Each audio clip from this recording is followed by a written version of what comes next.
Hi, here we are again. Not too much of the book is left, so for sure we'll be done by tomorrow. It's getting pretty good. See if they actually move today out of the mall, because it sounds like, remember from yesterday, that they have brought in big boxes, is what Ivan calls them. And it looks like they're getting ready to move all of the animals out and put them into a zoo. And that's about all we know right now. Okay, I have 4 vocabulary words for today. Propped, the root word of propped is prop, and it just means to support or hold something in place. My hand is propping up, or is being used to prop the book up. Undaunted. Undaunted is a word that has, the root word is daunt. There is a prefix, which is something that you put at the front of the root word and it changes the meaning. And it has a suffix, which is the ed, and we put that at the end of a word, and it also usually doesn't necessarily change the meaning so much, it changes the tense. So whether it happened right now, whether it happened in the past or yesterday, or whether it's going to happen in the future or like tomorrow. So the word is undaunted, which means not being discouraged if you're undaunted. If you are daunted, it means that you are discouraged. So putting the U and the un in front changes the meaning of that word to what's called its antonym, or the opposite. So undaunted is not discouraged. Nimble means quick or light in movement, like a little mouse is nimble. And lumber. Lumber has a couple of really different meanings.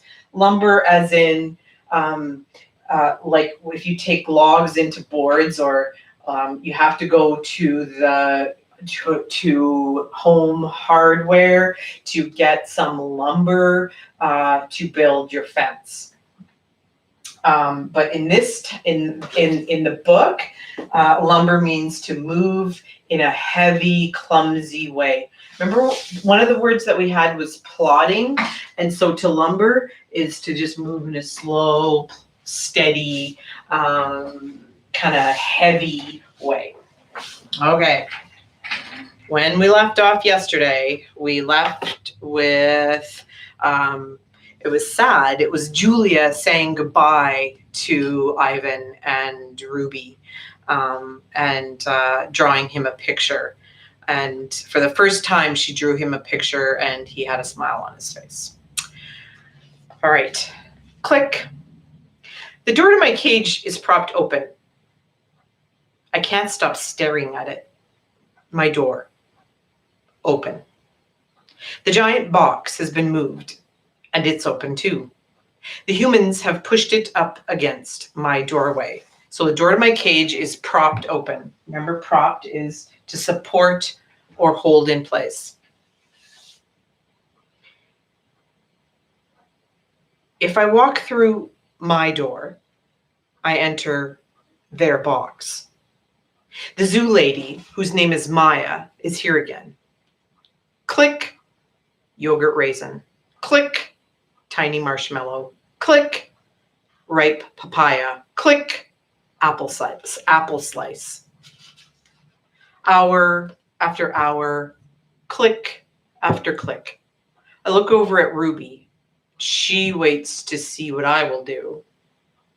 I touch the box. I sniff the dark interior where a ripe mango awaits. Click, click, click. I have to do it. Ruby is watching me from between the bars of her cage. And this box is the way out. I step inside. An idea. After I leave the box and step back into my cage, I get an idea. A good one. I tell Bob he can sneak into my box with me and live at the zoo. Have you forgotten? I'm a wild beast, Ivan, he says, sniffing the floor for crumbs. I am untamed, undaunted. Remember? Undaunted, not discouraged, not really afraid of anything. Bob samples a piece of celery and spits it out. Besides, they'd notice. Humans are dumb. But they're not that dumb. Respect. Ivan, Ruby says, do you think the other elephants will like me? I think they'll love you, Ruby. You'll be part of their family. Do you think the other gorillas will like you? Ruby asks. I'm a silverback, Ruby, a leader. I pull back my shoulders and hold my head high. They don't have to like me. They have to respect me. Even as I tell her this, I wonder if I can ever command their respect. I haven't had much practice being a real gorilla, much less a silverback. Do you think the other elephants will know any jokes? If they don't, I tell her, you can teach them. Ruby flaps her ears. She flicks her tail. You know what, Ivan? What? I ask. I think I'm going to go into the box tomorrow. I gaze at her fondly. I think that's a good idea. And I think Stella would have agreed. Do you think the other elephants will know how to play tag? I love tag. Me too, I say.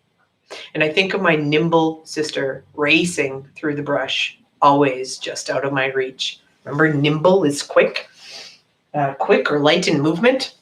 Hard to kind of picture a gorilla being nimble, but I guess tag was. Photo. Late at night, Mac opens my cage. The full moon falls on his sagging shoulders. He seems smaller somehow. Bob, instantly alert, leaps off my stomach and dives under knot tag.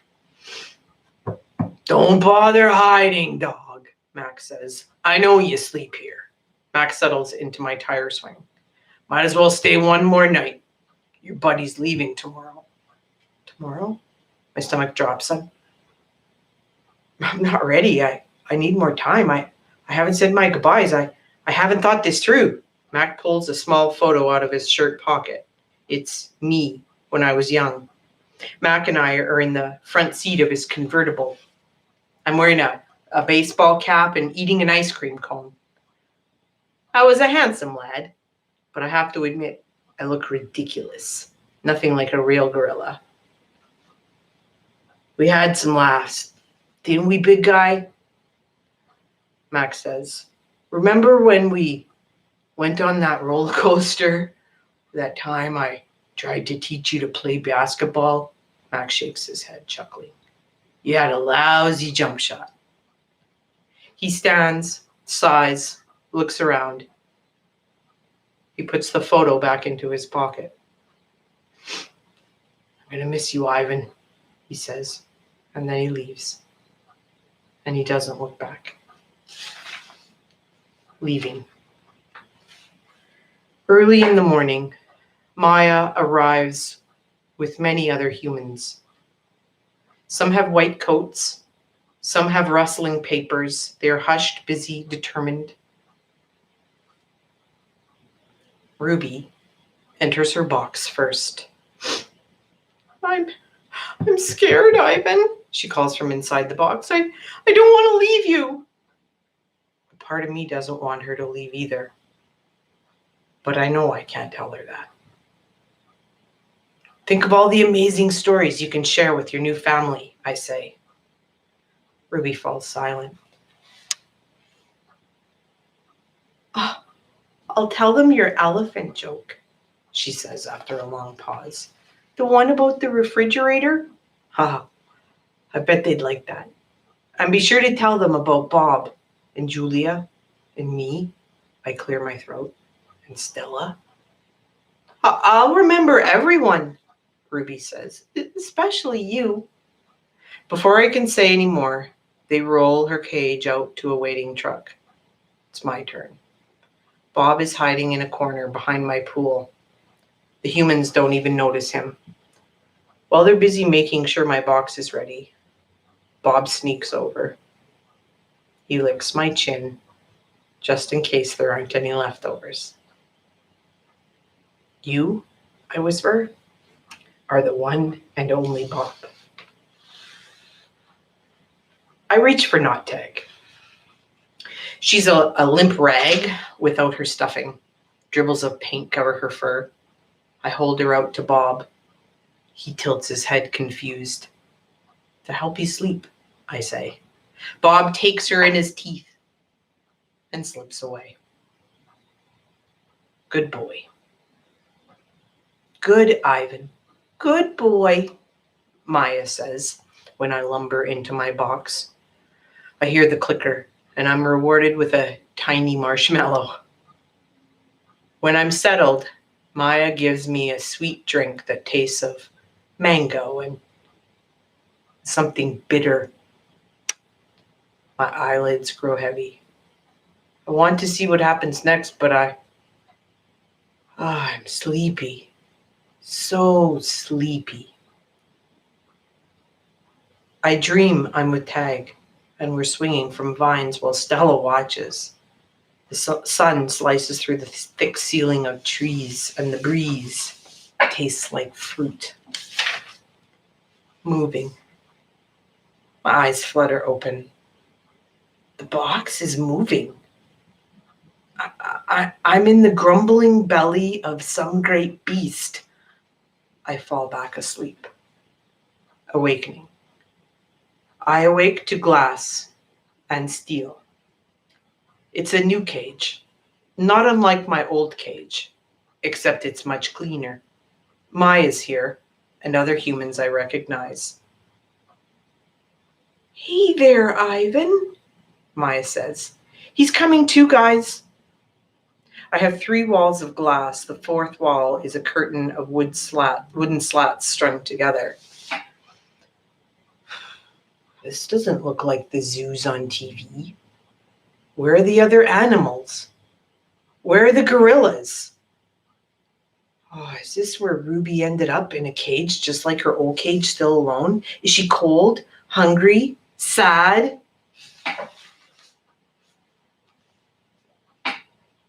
Is there anyone to tell her stories when she can't get to sleep? Missing. Oh, I miss my old cozy cage. I miss my art.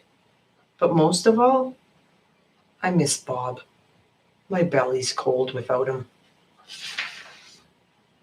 Food. The food is fine here. No soda, though, or cotton candy. Not famous. I have no visitors here, no sticky-fingered children or weary parents. Only Maya and her humans come, with their soothing voices and soft hands. I wonder if I have stopped being famous. Something in the air. Endless days pass, and then I notice something. A change. I don't know what it is, but I taste it in the air, like far-off rain clouds gathering. A new TV. Maya brings me a TV. It is bigger than my old one. She turns it on. I think you're going to like this show, she says, smiling. I'm hoping for a romance or maybe a Western. But it's a nature show. One without human voices or ads. It's a show about gorillas being gorillas. I watch them eat and groom and play fight. I even watch them sleep. I wonder why Mac never put on this channel. The family. Every day I watch the gorillas on the TV. on the TV screen? It's a small family, and an odd one. Just 3 females and a juvenile male, without a silverback to protect them. They groom each other and sleep and eat, then groom each other some more. They are a contented group, placid and good-natured, although, like any family, they bicker from time to time. This morning, for some reason, there is no gorilla show on TV. Maya and the other humans are excited. They chirp like birds at dawn. Today's the big day, they say. I've watched many humans watch me, but never have they looked so happy. Maya goes to the wall of wooden slats. She grins goofy. She pulls a string. What I see. Gorillas. 3 females and 1 juvenile male. It's the family I've been watching, but they're not on a TV screen. They're on the other side of the glass, watching me, watching them. I see me. Lots of me. Still there. I cover my eyes. I look again. They're still there. Watching. Every day I watch them through my window, the way my visitors used to watch me. See how they chase, groom? See how they play, sleep? See how they live? They're graceful the way Stella was, moving just enough, only as much as they need. They stare at me, heads tilted, pointing and hooting, and I wonder, are they as fascinated by me as I am by them? She. Her hoots make my ears hurt. I admire her intact canines from afar. That's those big teeth. Her name is Kenyani. She is faster than I am, spry and probably smarter, although I'm twice her size, and that too is important. She is terrifying and beautiful, like a painting that moves. Door. Today the humans lead me to a door. On the other side, Kenyani and the others wait for me. I'm not ready for this. I'm not ready to be a silverback. I'm Ivan. Just Ivan. Only Ivan. I decide it's not a good day to socialize. I'll try again tomorrow. Wondering. All night I lie awake wondering about Ruby. Has she already walked through a door like the one I'm facing? Was she as scared as I am? Scared the way she must have been that day she fell in the hole? I think of Ruby's endless curiosity and of the questions she loved to ask. Have you ever danced with a tiger, Ivan? Will your fur turn blue? What does that little boy have? Why does that little boy have a tail? If Ruby were here with me, she'd be asking, what's on the other side of the door, Ivan? Ruby would want to know.